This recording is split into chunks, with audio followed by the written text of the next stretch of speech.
અમરેલીનું લીલિયા સામૂહિક આરોગ્ય કેન્દ્ર ડોક્ટર વિહોણું બન્યું છે। લીલિયામાં કરોડોના ખર્ચે બનેલા તાલુકા કક્ષાના સામૂહિક કેન્દ્રમાં એક પણ ડોક્ટર ન હોવાના આક્ષેપો કરવામાં આવ્યા છે। તેમજ સામૂહિક કેન્દ્રમાં રોજના 200 કરતાં વધુ દર્દીઓ આવતા હોવાનું જણાવવામાં આવ્યું હતું। ત્યારે દર્દીઓના ચેકઅપ માટે આસપાસના પીએચસી સેન્ટરોમાંથી અલગ અલગ ડોક્ટરોના વારા રાખવામાં આવતા હોવાનું સ્થાનિકો દ્વારા જણાવવામાં આવ્યું હતું। ત્યારે જાડિયા, ઝરખિયા અને અન્ય પીએચસીમાંથી ડોક્ટરો અહીં 24 કલાક માટે આવે છે, પરંતુ જરૂરી ડોક્ટરોના અભાવના કારણે અમરેલી જવું પડતું હોવાના આક્ષેપો કરવામાં આવ્યા છે। દર્દીઓને યોગ્ય અને મફત સારવાર મળી રહે તે માટે પૂરતા ડોક્ટરોની કાયમી ભરતી કરાય તેવી લોકોએ માંગ કરી હતી। મારું નામ રમેશભાઈ પરમાર, અમરેલી જિલ્લા કોંગ્રેસ સમિતિના મહામંત્રી। છેલ્લા 3 માસથી આ હોસ્પિટલની મુલાકાત આવતા અમને જણાયું અને લોકોની મુશ્કેલીઓ સાંભળી અમે કે છેલ્લા 3 માસથી અહીંયા અધિક્ષકની જગ્યા ખાલી છે, તેમજ 2 મેડિકલ ઓફિસરોની જગ્યા ખાલી છે। સામાન્ય બાજુ પીએચસીઓમાંથી ડેપ્યુટેશન ઉપર 2-3 દિવસના વારા કરી અને મૂકવામાં આવે છે, તો અહીંયા કાયમી ડૉક્ટરોની નિમણૂક કરવામાં આવે।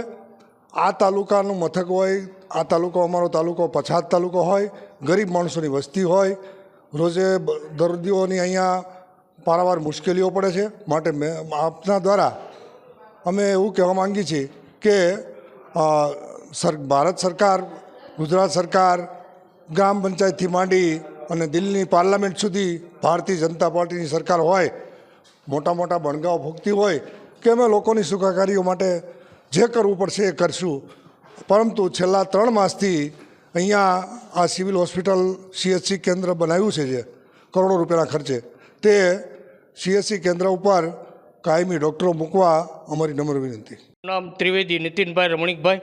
હું કોંગ્રેસના આગેવાન તરીકે અહીં વર્ષોથી કામગીરી કરી રહ્યો છું અને આ હોસ્પિટલ કોંગ્રેસ સરકાર વખતે બનાવવામાં આવેલ ત્યારે સ્વયંસેવક તરીકે પણ મેં કામગીરી કરેલ અને કરોડો રૂપિયાનું રોકાણ કરીને સરકારે હોસ્પિટલ બનાવેલી, પણ હાલના સંજોગોમાં 3 મહિનાથી અહીંયા કોઈ ડૉક્ટર નથી અધિક્ષક કે નથી મેડિકલ ઓફિસર કોઈ જાતના।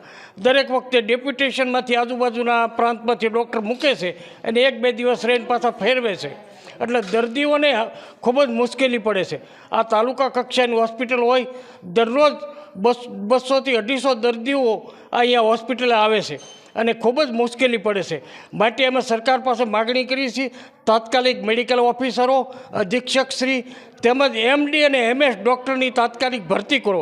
મોટી વાતો કરીએથી કાંઈ થતું નથી, આરોગ્ય ક્ષેત્રે ખરેખર કામ કરવાની જરૂર છે।